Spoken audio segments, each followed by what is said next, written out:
మరి శివుడికి ఎందుకు అంత ప్రాముఖ్యత ఉంటుంది? అంటే మనం ఇప్పుడు చూస్తున్నాం. విష్ణుమూర్తి ఉన్నారు. ఇంకా వేలాది దేవతలు ఉన్నారు. అంతమంది దేవతలు ఉన్నా ఇప్పుడు మహాకుంభమేళాలో చూసుకున్నట్లయితే కోట్ల మంది జనాలు వస్తున్నారు. పరమేశ్వరుడికి అందరికన్నా ఎందుకు అంత ప్రాముఖ్యత? దీంట్లో రకరకాల కారణాలు ఉంటాయి. మీ అమ్మగారు మీ నాన్నగారు ఉన్నారు. మీ నాన్నగారు మీకు బాగా ఫేవర్ చేస్తారు తొందరగా అడగగానే. ఏదైనా ఫేవర్ కావాలంటే మీ అమ్మగారిని అడుగుతారా మీ నాన్నగారిని అడుగుతారా తొందర పోయి? మా నాన్నగారిని అడుగుతారు కదా. అలాంటప్పుడు బోళాశంకరుడు అని చెప్పుకుంటున్నప్పుడు ఆయనే అందరం ప్రార్థిస్తాం కదా, తొందరగా అనుగ్రహిస్తాడని. అది ముఖ్యమైన కారణం. అంటే వచ్చి నీళ్లు పోసి హరహర మహాదేవ అంటే సార్ కూల్. ఇప్పుడు మనం ఏ కథ అయినా చూసుకోండి, ఏ దేవతలు ఎవరికి వరం ఇచ్చినా వాళ్ళకే శాపమైనటువంటి భగవంతుడు ఒక శివుడు ఒకడే. అవునవును. ఏ కథ అయినా సరే చివరికి మహాశివుడి దగ్గరికి వెళ్తుంది. అంటే ఎవరికైతే వరం ఇచ్చాడో వాళ్ళే ఈ నిత్యం చేయబెట్టడం. ఇప్పుడు మనం వినాయక చవితి కథలో గజాసురుడు కథ వింటాం. ఆయన గర్భంలో ఆయనకు వరం ఇచ్చింది ఏంటి? ఆయన గర్భంలో ఉంటాను. ఆయనకు అది ఇబ్బందిగా, అవునా? అట్లాగే భస్మాసురుడికి తల మీద చేయి పెడితే, భస్మాసురుడు ఏంటి? ఈశ్వరుడు మనం ఉండేటువంటి జటాజుటంలో ఉండేటువంటి ఒక జడను తీసేస్తే భస్మాసురుడు పుట్టుకొచ్చాడు. ఆయన పనేంటి? ఈశ్వరుడు కావాల్సిన భస్మం ఇవ్వడమే. ఎక్కడున్నా సరే తీసుకొచ్చి భస్మం ఇవ్వాలి ఆయనకి, స్వామివారికి. చూశాడు మొత్తం భస్మం తీసుకొస్తున్నాడు ఇస్తున్నాడు. చివరికి ఎవ్వరూ చనిపోవడంలా. ఆ రోజు చిదాభస్మం లేదు. ఆ చిదాభస్మం లేని సమయంలో ఈ భస్మాసురుడు ఈశ్వరుడి దగ్గరకు వచ్చి అడిగాడు, స్వామి ఎవరు చనిపోలేదు, భస్మం లేదు, నీకు ఇవ్వాలంటే ఎట్లాగా? ఓ పంచి నాకు వరాన్ని ఇవ్వని అడిగాడు. ఏంటి అంటే ఎవరు నెత్తి చేపెడతానో వాళ్ళు భస్మం అయిపోవాలి. ఆ భస్మం తీసుకొచ్చి నీకు అభిషేకం చేస్తాను అన్నాడు. సరే ఇదేదో బాగుంది కదా అని ఇచ్చాడు పరమేశ్వరుడు. చివరికి భస్మాసురుడు ఏం చేశాడు? ఆయన తల మీదే ఈ వరం నాకు ఫలిస్తుందో లేదో ఒకసారి నీ నెత్తిని చేపెట్టి చూస్తానని. అంటే వాళ్ళ ద్వారా చెడు జరుగుతుందని తెలిసినా, కీడు వాటిల్లుతుందని తెలిసినా సరే అతి తొందరగా అనుగ్రహిస్తూ వాళ్ళ కోరికలు తీర్చినటువంటి ఏకైక శక్తి ఎవరన్నా ఉన్నారంటే పరమేశ్వరుడు అక్కడ. అలాంటప్పుడు మరి ప్రపంచం మొత్తం శివుడి చుట్టూ తిరుగుతూ ఉంటుంది కదా. మనం ప్రతి దేవుడు కూడా ప్రపంచమంతా కూడా వ్యాపింపజేసి ఉన్నాడు అని చెప్పి నమ్ముతూ ఉంటాం మనం. అలాగే ఇందాక మనం మొట్టమొదటిగా కార్యక్రమం మొదట్లో చెప్పా, ఈశాన సర్వ విద్యానాం ఈశ్వర సర్వభూతానాం బ్రహ్మాధిపతిర్ బ్రహ్మణోధిపతిర్ బ్రహ్మ శివోమే అస్తు సదా శివం. ఈశాన సర్వ విద్యానం, సకల విద్యలకి కారకుడు, సకల విద్యలో ఉన్నటువంటి వాడు ఆయన. ఈశాన సర్వభూతానం. ఇక్కడ మనం చాలామంది ఏమనుకుంటామంటే మనకి మాత్రమే ఆహారాన్ని ఇచ్చేటువంటి వాడు శివుడు, మనం కోరుకున్నదాన్ని కూడా నెరవేర్చేటువంటి వాడు శివుడు అనుకుంటాం. కానీ ప్రపంచంలో ఉన్నటువంటి ఇన్ని కోట్ల జీవరాశులకి ఆహారాన్ని ఇచ్చేటువంటి వాడు శివుడు. అన్నిటికీ సృష్టికారకుడు బ్రహ్మ అయితే వీళ్ళందరికీ ఆహారాన్ని ఇచ్చేటువంటి వాడు ఎవరు అంటే శివుడు. చీమ నోట్లో అంటే చీమే సూక్ష్మజీవి. చీమ నోట్లో ఉండేటువంటి ఆహారం ఇంకెంత సూక్ష్మంగా ఉంటుంది? అది కూడా పరమేశ్వరుడు అనుగ్రహమేగా కదా. మనుషులను మనం తయారు చేస్తున్నాం మనం అనుకుంటున్నాం. భగవంతుడి సంకల్పం లేకపోతే మనం ఏం చేస్తాం చెప్పండి? అవునా? మన మతం కానటువంటి అబ్దుల్ కలాం గారే మన ధర్మాన్ని నమ్మి ముహూర్తాలు పెట్టి మరీ రాకెట్లు ప్రయోగించాడు ఆయన. ఆయన పెట్టిన రాకెట్లు కూడా పంచభూతాల పేర్లే పెట్టారు కదా. పృథ్వీ, జల్లు, ఆకాశు, అగ్ని, వాయు ఇట్లాంటి పేర్లు పెట్టారు. అంటే మన సంస్కృతానికి సంబంధించినటువంటి పంచభూతాలకు సంబంధించినటువంటి పేర్లతోనే పెట్టాడు. అవునా? ఆయనే నమ్ముతున్నప్పుడు, అట్లాంటి వాళ్ళని నమ్ముతున్నప్పుడు, అంత విద్యావంతుడు, అంత జ్ఞాని, మన మతం కానీ మన ధర్మం కానిటువంటి ఆయనే నమ్మినప్పుడు మనం కూడా నమ్మాల్సిందే కదా తప్పనిసరిగా కదా. అలాంటి వాళ్ళందరికీ, సకల భూతగణాలకి, ప్రతి జీవికి, సృష్టిలో ఉన్నటువంటి అనేక రకాల కోట్ల జీవరాశులకి ఆహారాన్ని ఇచ్చేటువంటి వాడు శివుడు. ఈశాన సర్వజ్ఞానం ఈశ్వర సర్వభూతానం బ్రహ్మాధిపతి. బ్రహ్మ కంటే ఇంకాస్త ఎక్కువ ఏమైనా ఉంటే బ్రహ్మణోధిపతి, బ్రహ్మ తర్వాత ఉండేటువంటి విష్ణువు కానీ. బ్రహ్మ శివోమే అస్తు సదాశివం. ప్రపంచం మొత్తం ఈయనే ఉన్నాడు అని చెప్పి శాస్త్రం చెప్తుంది. నిజంగా మనం ఏ దేవతా విగ్రహం కావాలన్నా రూపం ఎంచుకోవాలి.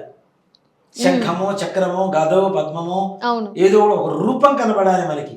కానీ శివుడికి ఏ రూపమైనా శివుడే అంటున్నాం కదా. మరి ప్రపంచం మొత్తం నిండి ఉంటే ఆయన.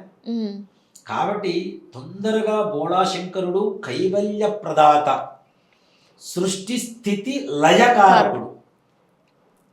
లయకారకుడు ఈశ్వరుడు కాబట్టి లయం అంటే ఏంటి, చాలా మందికి ఏంటి నశింపజేయడం అనేది చాలా మందికి తెలుసు. లయము అంటే తనలో కలుపుకునేటువంటి దాన్ని లయము అంటారు. ఐక్యం చేసుకో.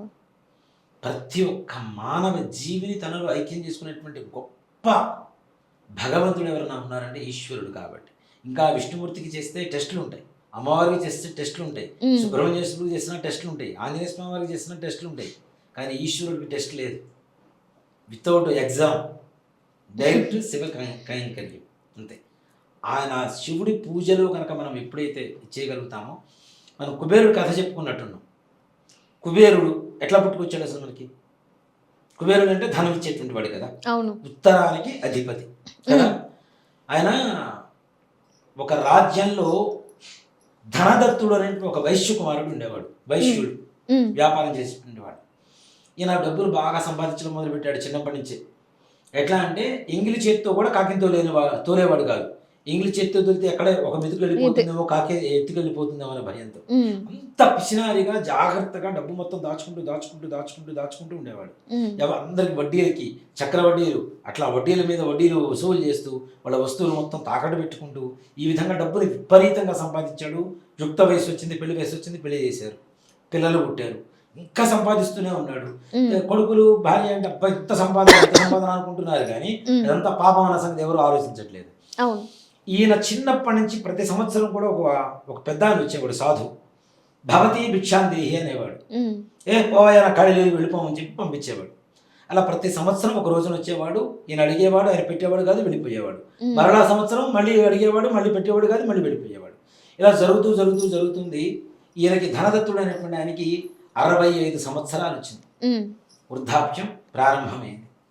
ఈ సాధువు వచ్చాడు, వచ్చి భవతి భిక్షాందేహి అన్నాడు యథావిధిగా, అంతకుముందు అన్నట్టుగానే. ఈ ధనదత్తుడు ఏం చేశాడు, పోవాయా, అసలు నేను పెట్టను, నీకు తెలుసుకోవడం ప్రతి సంవత్సరం ఎందుకు వస్తున్నావు, పోవాయా అన్నాడు. ఈయన ఏమన్నాడు అంటే, నాయన ఈ సంవత్సరం నేను భిక్ష కోసం రాలేదు, నీకు ఒక మాట చెప్పడం కోసం వచ్చాను అని అన్నట్ట. రా అదే తొందరగా చెప్పు, నాకు సమయం లేదు, ఒక నిమిషం ₹1 సమానం, నాకు తొందరగా ఏదో చెప్పేస్తే నువ్వు వెళ్ళిపోతాను అని అన్నట్ట. ఏం లేదు నాయన, నీకు మృత్యువు సంభవించబోతుంది, తొందరగా చచ్చిపోబోతున్నావు అని చెప్పాట. దా కూర్చో అని చెప్పి కూర్చోబెట్టి మాట్లాడాడు ఆయన. మరి ఈ మృత్యువు నుంచి నేను పక్కకు పోవాలంటే, తప్పించుకోవాలంటే ఏం చేయాలి అని అడిగాడు. ఈ ధనదత్తుడు ఏం చేశాడు, అడుగుతున్నప్పుడు సాధువు గారు, నీ మృత్యువుని ఎవరన్నా తీసుకుంటే తప్పనిసరిగా నీ మృత్యువు వెళ్ళిపోతుంది, నువ్వు 100 ఏళ్ళు బతుకుతావు, నిండా 100 ఏళ్ళు బతుకుతావు అని చెప్పాడు. సరే ఇదేదో బాగుంది కదా అని భార్య దగ్గర పోయి అడిగాడు, నా చావు నువ్వు తీసుకో అన్నాడు. నిండు 100 ఏళ్ళు దీర్ఘసుమంగా బతకాలని నేను అనుకుంటే, నువ్వు పోతే విధవరాలుగా నేను ఎందుకు బతుకుతాను, నీ చావు నాకెందుకు అని చెప్పి చెప్పింది. తీసుకోలేదు. కొడుకుల్ని అడిగాడు, నువ్వు ఆస్తిస్తే తీసుకుంటాం కానీ నిండా మాకు 16 ఏళ్ళు 18 ఏళ్ళు లేవు, నీ చావు మేము ఎందుకు తీసుకుంటాం అన్నారు. ఊళ్ళో జనాలను అడిగారు, ఎవరు అడిగినా కూడా నీ డబ్బు ఇస్తాం, నువ్వు మంచిగా ఉన్నప్పుడేమో మా దగ్గర వడ్డీల మీద వడ్డీలు తిన్నావు, నీ చావు మాకు ఇస్తావా, మేము తీసుకోవాలని చెప్పి ప్రతి ఒక్కళ్ళు కూడా తిరస్కరించడం మొదలుపెట్టారు. సెలవు సాధువు దగ్గరకు వచ్చాడు మళ్ళీ, స్వామి నా చావుని ఎవ్వరు తీసుకున్నట్టున్నారు, నేనేం చేయాలి, ఏం చేస్తే నా మృత్యువు దాటిపోతుంది అన్నాడు. ఏం లేదు, శివుణ్ణి నీ మనస్ఫూర్తిగా ప్రార్థించు, ఆయనకి శివుడికి కైంకర్యం ఏదైనా చేసుకో అని చెప్పాట సాధువు. అప్పటి నుంచి ఈ ధనదత్తుడికి అర్థమైపోయింది, నేను సంపాదించిన సంపాదన నా చావును ఆపదు, నా చావును ఎవరు తీసుకోరు, ఇదంతా ఉట్టి మిథ్య అని చెప్పి ఆయన దగ్గర ఉన్నటువంటి ధనమంతా కూడా ఖర్చు పెట్టి అన్నదానాలు చేయడం, శివాలయాలు కట్టించడం, శివుడికి అభిషేకాలు చేయించడం, ఇవన్నీ చేశాడు.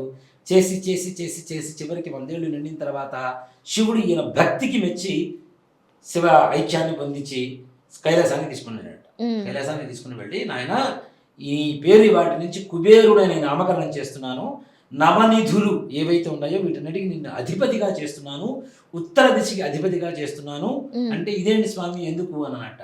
ఎలా డబ్బు దాచి పెట్టాలో తెలుసు, ఎలా ఖర్చు పెట్టాలో నీకు తెలిసినటువంటి వాడివి, కాబట్టి నీ పేరు వాటి నుంచి కుబేరుడు అనేటువంటి పేరు పెడుతున్నాను అని చెప్పి ఆయనకి ఇచ్చేసాడు. అంటే అతి పిసినారుగా ఉన్నటువంటి వ్యక్తిని ఇలా మార్చి ఆయన దగ్గర తెచ్చుకొని ఒక దిశకి మొత్తానికి అధిపతిని చేసి, నవనిధుడికి అధిపతిని చేసినటువంటి కేవలం ఒక శక్తి ఏదైనా ఉందంటే అది పరమేశ్వరుడే కదా. ఆయన దగ్గర తెచ్చుకోవడానికే ఈ సాధువు అనేటువంటి ఒక రూపాన్ని కలుగజేశాడు, మృత్యు అనేటువంటి దాన్ని. అందుకని మృత్యుంజయుడు అంటాం ఈశ్వరుణ్ణి. రోగాల బాధ నుంచి నిజంగా పరమేశ్వరుడికి మనం పాలు పెరుగు నెయ్యి దేనికి పోస్తున్నామో ఎవరికి తెలియదు, పంచామృతాలు పోస్తాము, తాగితే టేస్టీగా ఉంటే స్వామివారి తీర్థం, అంతే. శివాలయంలో కానివ్వండి, మన ఇంట్లో తయారు చేసిన శివలింగం కానివ్వండి, వెలిసినటువంటి దేవాలయాల్లో కానివ్వండి, ఇవన్నీ పోయటం వల్ల, శివుడి మీద పోయటం వల్ల కింద యంత్రం ఉంటుంది కదా ప్రతిష్ఠ జరిగినప్పుడు, ఆ యంత్రం ఉద్యుక్తం అవుతుంది. ఈ పాలు, పెరుగు, నెయ్యి, తేనె, పంచదార, నీళ్లు, పండ్ల రసాలు ఇవన్నీ పోసినప్పుడు అవి కాస్మిక్ పవర్గా తయారవుతాయి.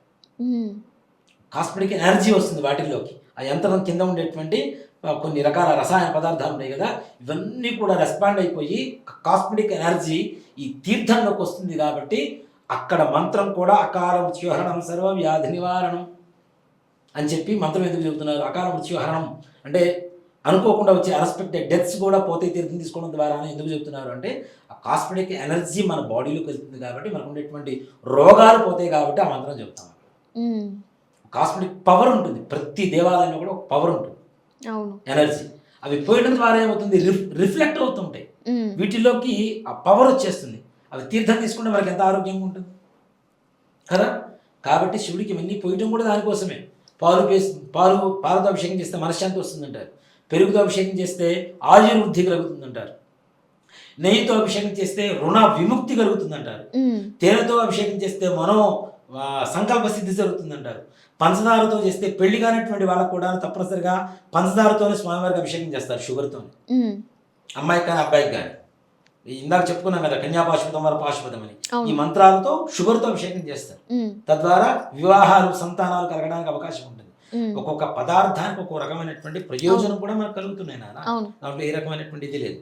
కాబట్టి ఇవన్నీ కూడా మిగిలిన విగ్రహాల మీద పోస్తే మనకి బయటకు వచ్చేటువంటి ఎనర్జీ కంటే ఏ రాయి మీద పోసినా శివుడు అనుకొని తలిచి ఈ అభిషేకం చేస్తే దాంట్లోంచి కాస్మిక్ ఎనర్జీ ఫాస్ట్గా మనకు వచ్చి మనకు కావాల్సినవన్నీ కూడా అందుతాయి. కాబట్టి శివుణ్ణి తొందరగా అతి ఎక్కువ మంది, నాగ సాధువులు కావచ్చు, అఘోరాలు కావచ్చు, సర్వసాధారణమైనటువంటి వ్యక్తులు కావచ్చు, ఎవరైనా కూడాను శివుణ్ణి అమితంగా ఇష్టపడటానికి ఇది ఒక ముఖ్యమైనటువంటి కారణంగా చెప్తాం.